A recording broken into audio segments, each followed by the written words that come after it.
कूड़े में से जो आने वाले प्लास्टिक्स है उसको हम लोग रिसाइकल करते हैं। चॉकलेट बिस्किट रैपर्स हो गया, दूध की थैली हो गई, प्लास्टिक की बॉटल्स हो गई, ये सारा प्लास्टिक्स हम लोग रिसाइकल करके अलग अलग पब्लिक इंफ्रास्ट्रक्चर या पब्लिक के लिए जो लगने वाले जो भी प्लास्टिक के प्रोडक्ट्स हैं उसके लिए हम लोग ये प्लास्टिक का यूटिलाइज़ करके हम लोग ये प्रोडक्ट बनाते हैं। तो दोस्तों आज का जो ये पॉडकास्ट है ये सबसे अलग, सबसे हटकर होने वाला है।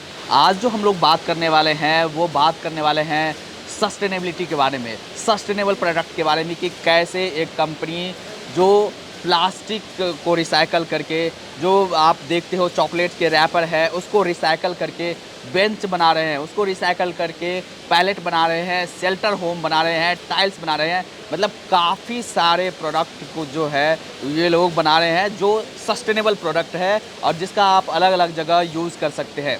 हमारे साथ है अभी ज्योति वर्ल्ड से जो सस्टेनेबिलिटी को लीड करते हैं सारंग जी। हेलो, हाय सर, कैसे आप? हाय जी, मैं बिल्कुल बढ़िया हूँ, आप कैसे हो? बढ़िया सर। बताइए सर हमारे दर्शकों को अपने बारे में। मेरा नाम शारंग अम्बेडकर है।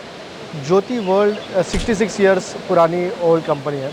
हमने इतने 60 वर्षों में बहुत चीज़ें बनाई है।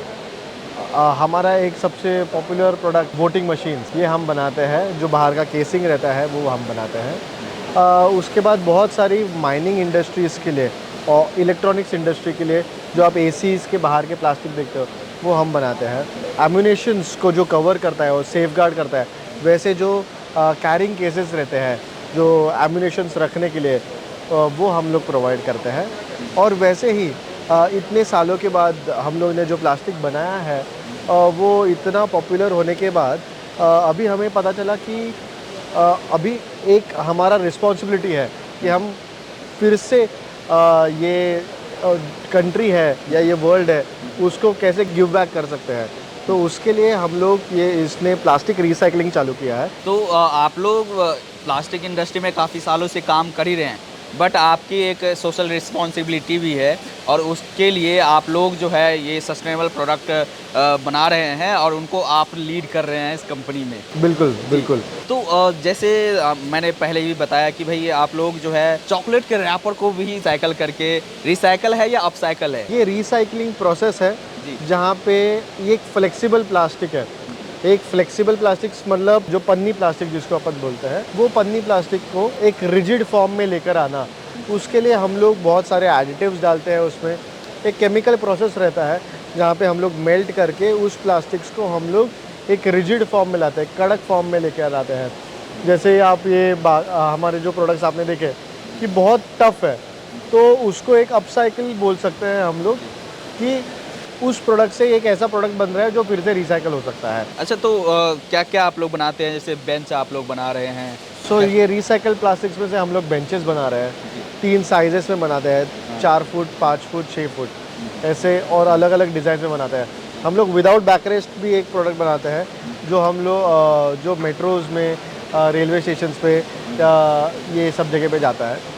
सिमिलरली ये जो प्रोडक्ट है वैसे हम लोग एक पैलेट बनाते हैं। तो ये जो पैलेट्स है हम लोग वेयर हाउसिंग इंडस्ट्रीज़ में ब्रांड ओनर्स को जहाँ पे अपने गुड्स है वो सेफली रैकिंग सिस्टम्स में अपने वेयर हाउसिंग पर रख सकते हैं और अपने फैक्ट्रीज़ पर सेफगार्ड करके रख सकते हैं। ये उसके लिए बनाया गया है जो फोर्कलिफ्ट से मूव भी कर सकते हैं। इसके ऊपर 4 टन का लोड आ सकता है और ये कहीं पे भी हम लोग फैक्ट्रीज़ के अंदर अपना सामान रखने के लिए यूज़ करते हैं। मतलब जो स्ट्रेंथ है आपको वहीं मिलता है या उससे बेहतर मिलता है? अलग अलग टाइप्स के रहते हैं। ये एक बहुत रिलायबल प्रोडक्ट है क्योंकि पैलेट्स बहुत वैरायटी ऑफ टाइप्स के आते हैं। हम लोग एक पर्टिकुलर टाइप का बनाते हैं जो बहुत सारे कस्टमर्स यूज़ करते हैं। तो हम लोग अभी तक एक ही डिज़ाइन बना रहे हैं और हम इसको और भी कैसे बड़ा कर सकते हैं उस पर हम लोग रिसर्च कर रहे हैं अभी भी। मतलब अभी तक जो कंपनीज इस तरह के पैलेट्स यूज़ कर रहे हैं, अगर आप एक सोशल रिस्पॉन्सिबिलिटी भी उठाना चाहते हैं कि भाई हम समाज को कुछ दे भी, तो आप इस तरह के जो है पैलेट्स यूज़ कर सकते हैं अपने फैक्ट्री में। हाँ बिल्कुल। जो भी प्लास्टिक्स यूटिलाइज़ कर रहा है उसको चेंज करके रिसाइकल प्लास्टिक्स पे कैसे आ सकते हैं, एक उनके भी सोशल रिस्पॉन्सिबिलिटी के लिए एक ब्रांड ओनर एक कदम उठा सकते हैं आगे। तो जैसे आप लोग जो है ये सस्टेनेबल प्रोडक्ट बना रहे हैं, कितना प्लास्टिक को आप लोग रिसाइकल कर लेते हैं, कितने गांव का कचरा आप लोग साफ कर देते हैं?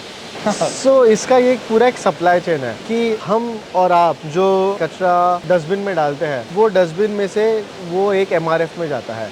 एमआरएफ एक मटेरियल रिकवरी फैसिलिटी रहता है, उधर से वो जाता है एक एग्रीगेटर के पास, जो बहुत सारे एग्रीगेटर्स है या बहुत सारे कबाड़ी वालों से वो एक ये प्लास्टिक कलेक्ट करता है और फिर वो एक और बड़े एग्रीगेटर को देता है, वो जो फिर हमें एज अ रिसाइकलर देता है। तो हमारे पास महीने का एटलीस्ट एक 100 से 120 टन ये माल आता है, जिसको हम लोग रिसाइकल करते हैं और उससे नए नए प्रोडक्ट्स बनाते हैं। तो ये बेसिकली ये पूरा सप्लाई चेन बनता है, वहाँ से आप तक आने में पूरा सप्लाई चेन बनता है, स्टेप वाइज ये आपके पास ये हमारे घर के कूड़े डस्टबिन से लेकर हमारे फैक्ट्री तक ये पूरा एक जर्नी रहता है अलग। जैसे आप लोग ये तो रिसाइकल कर ही रहे हैं, कई लोग जो हैं आप लोग यंग एंटरप्रेन्योर हैं और इस तरह के काम कर रहे हैं, कई लोग इस इंडस्ट्री में बिजनेस स्टार्ट भी करना चाहते हैं। मैंने देखा कि आप लोग कई बार एग्जीबिशन लगाते हैं, कई लोग आपके पास आते हैं कि भाई क्या प्रोडक्ट है, हम लोग कैसे स्टार्ट कर सकते हैं, तो कैसे एक जर्नी कैसे आप समझा सकते हैं, किस तरह का जर्नी? बिल्कुल, तो मैं कंप्यूटर साइंस इंजीनियर हूँ और मेरे को प्लास्टिक्स का कुछ भी पता नहीं था। मेरा तो जर्नी चालू हुआ था क्योंकि मुझे एक फ़ाइन लगाया गया था for not segregating my waste, मतलब मेरा सूखा और गीला कचरा मैंने साफ सेग्रीगेट नहीं किया था। जब मैं इटली में था तभी उस वजह से ये जर्नी चालू हुआ था। पर मुझे एक ये था कि ये क्यों हुआ, मेरे को फ़ाइन क्यों लगा, तो उसके लिए मैंने जब सर्च किया तब मुझे पता चला इस इंडस्ट्री के बारे में कि यूरोप में कैसे रिसाइकलिंग इंडस्ट्री बहुत बड़ा है। और उस रिसर्च में मैंने एक यूट्यूब पे एक चैनल देखा था, वो एक डेव हॉकिंस करके उसका एक होस्ट था, जहाँ पे उन्होंने प्लास्टिक रिसाइकलिंग के ऊपर बहुत अच्छे से सिखाया था, जहाँ से मैं मेरा पूरा प्लास्टिक सीखा। तो इस जर्नी से मेरा ये चालू हुआ, तो वो मैं हमेशा सजेस्ट करूँगा। वो एक बहुत अच्छा चैनल है जहाँ पे आप जाके देख सकते हो कि प्लास्टिक रिसाइकलिंग कैसे हो रहा है, प्लास्टिक्स के बारे में, मशीनरीज़ के बारे में, मशीनरीज़ बनाते कैसे हैं उसके बारे में, ये सब आप सीख पाओगे। ये जो हम जगह पे बैठे हैं ग्लोबल कॉन्क्लेव, यहाँ पे मेरे साथ जिन्होंने चालू किया था 2020 में, वैसे और भी मेरे दोस्त हैं, क्योंकि कोई भी हम लोग में से प्लास्टिक इंजीनियर नहीं है, हम कोई और ही इंजीनियर है। मतलब मैं कंप्यूटर हूँ, वो मैकेनिकल है, कोई इलेक्ट्रिकल है, तो सब लोग अलग अलग तरीके से आके हम लोग ने अपना अपना काम चालू किया है। तो शुरुआत कैसे करी जाए इस इंडस्ट्री में? पहले तो नॉलेज लेकर, यूट्यूब, ChatGPT, AI से इतना फ्री का नॉलेज है हमेशा में, तो आप ये देख सकते हो कि आपको क्या करना है, उससे बेहतर क्या क्या हो रहा है ये पहले समझो, पूरा नॉलेज लो। हमारे इंडिया में ऐसे बहुत एसोसिएशंस हैं, जैसे सबसे बैकबोन जिसको बोलते हैं of plastic education is Indian plastic institute. IPI ये जो एसोसिएशन है वो एक डिप्लोमा कोर्स देता है, जो 6 महीने का छोटा सा स्मॉल कोर्स रहता है, जहाँ पे प्लास्टिक रिसाइकलिंग, प्लास्टिक्स के बारे में पूरा नॉलेज ये आपको प्रोवाइड किया जाता है 6 महीने के, और बहुत मिनिमल फीस रहता है उसका। एक डिप्लोमा आ जाता है आपको 6 महीने में, और एक वो वर्चुअल कोर्स है जो मैंने भी किया था कि प्लास्टिक्स के बारे में समझने के लिए। तो ये एक बहुत अच्छा एक ऑप्शन हो सकता है कि अगर आपको सही में प्लास्टिक्स के बारे में सीखना हो और फॉर्मली एक डिग्री लेना हो तो। ये 2 चीज़ मैं पहले बहुत अच्छे से सजेस्ट करूँगा कि यूट्यूब और फ्री का जो भी नॉलेज है अपने पास इंटरनेट में अवेलेबल, और हमारे जनरेशन्स में हम लोग ऑलरेडी है, और बहुत आप तो कितना नॉलेज दे रहे हो, स्प्रेड कर रहे हो, वैसे ही और भी एक फॉर्मली नॉलेज बहुत देने वाले लोग हैं। सेकेंडली एक फॉर्मल कोर्स जो डिप्लोमा इन प्लास्टिक इंजीनियरिंग ये हो सकता है, ये एसोसिएशंस दे रहा है। और साथ ही इस तरह के कई सारे एग्जीबिशंस होते रहते हैं। अभी जैसे हम लोग बात करें, ये 3rd GCPRS शो है, ग्लोबल कॉन्क्लेव है, यहाँ पर तो काफ़ी सारे कंपनीज है जो प्लास्टिक इंडस्ट्री से रिलेटेड सॉल्यूशंस दे रहे हैं। प्लास्टिक रिसाइकलिंग मशीन मैन्युफैक्चरर है, ग्रैन्युअल्स मैन्युफैक्चरर है, आपकी तरह जो एंड प्रोडक्ट्स है वो मैन्युफैक्चरर है। तो इस आप कोर्स तो कर ही सकते हैं, बाकी इस तरह के जो एग्जीबिशंस है वहाँ पर विजिट कर सकते हैं, देन अपना बिजनेस आप शुरू कर सकते हैं। जैसे सर आपने बात करी इटली की, बात करें यूरोपियन कंट्रीज़ को लेकर देखें, हम लोग कहाँ पर हैं और कितना ग्रोथ के जो चांसेस है कितना इस इंडस्ट्री में है? जैसे आपने बोला कि एग्जीबिशन से एक बहुत अच्छा सोर्स हो सकता है ये सब सीखने के लिए, तो डेफिनेटली सारे लोग जो ये इंडस्ट्री में आना चाहते हैं, ये ऐसे शोज़ में आकर बिज़नेस ओनर से डायरेक्टली बात करके ये बिज़नेस के बारे में समझ सकते हैं कि कैसा चल रहा है, कैसा मार्केट है, और ये बहुत अच्छा एक रिसोर्स हो सकता है डेफिनेटली। सेकेंडली, आपने जो यूरोपियन कंट्रीज़ के बारे या इंडिया के बाहर के जो भी कंट्रीज़ है, उधर भी प्लास्टिक रिसाइकल हो रहा है। इंडिया से जब हम कंपेयर करते हैं तब सारे देश बहुत छोटे देश हैं।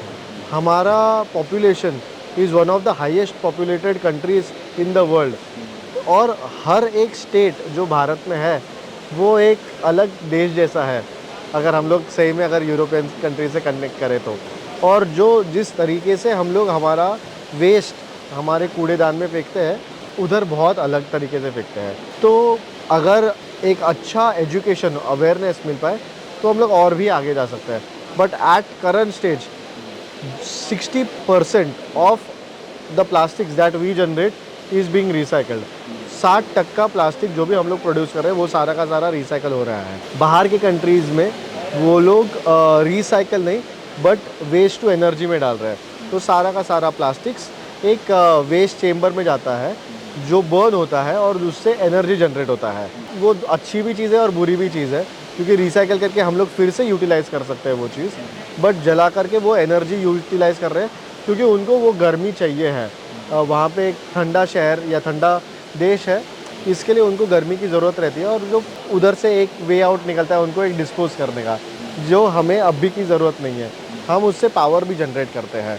We need to also see how what we can do कि उधर तक पहुंचने के लिए क्या करना। मतलब इस इंडस्ट्री में अभी ग्रोथ के काफ़ी चांसेस है। मतलब आप फैक्ट्री लगा सकते हैं, आप रिसाइकल करके बिजनेस स्टार्ट कर सकते हैं। कहीं कंपनी से आप ग्रैन्युअल्स लेकर के अलग अलग प्रोडक्ट्स बना सकते हैं, मतलब एंड प्रोडक्ट्स बना सकते हैं। तो जो ग्रोथ के चांसेस है प्लास्टिक के इंडस्ट्री में वो काफ़ी ज़्यादा है। राइट, बहुत बड़ी इंडस्ट्री है और सस्टेनेबिलिटी तो एक फ्यूचर है। ये हर एक ब्रांड ओनर, हर एक कंपनी, हर एक कंट्री ये इस तरफ जाना चाहता है। और ये हमारे भारत देश की ये तो खूबी है कि हमारे मम्मी, हमारी डैडी, हमारे ग्रैंड पेरेंट्स भी इतने सस्टेनेबल थे कि जब तक हमारा एक टी शर्ट जब तक पोछा नहीं बन जाता तब तक सालों साल के लिए वो यूटिलाइज होता है। तो सस्टेनेबिलिटी ये हमारे खून में है, और इस इंडस्ट्री का ग्रोथ भी बहुत है और स्केल भी बहुत है, जहाँ पे हमें अभी पहुँचना बहुत बाकी है। जैसे आप लोग अगर हम इस हिसाब से अंदाज़ा लगा सकते हैं कि आप लोग तो बेंच बना रहे हैं, शेल्टर होम बना रहे हैं, टाइल है वो भी आप लोग बना रहे हैं, पैलेट्स बना रहे हैं। कहाँ पर ये प्रोडक्ट आपका यूज़ हो रहा है? गवर्नमेंट वाले प्रोजेक्ट में यूज़ हो रहा है जो प्राइवेट कंपनीज़ है, या और भी लोग खरीद रहे हैं, वहाँ पर जा रहा है? हाँ, सबसे ज़्यादा ये प्राइवेट कंपनीज़ में जाता है, जो खुद ये प्लास्टिक वेस्ट जनरेट करते हैं, वो भी लेते हैं हमसे।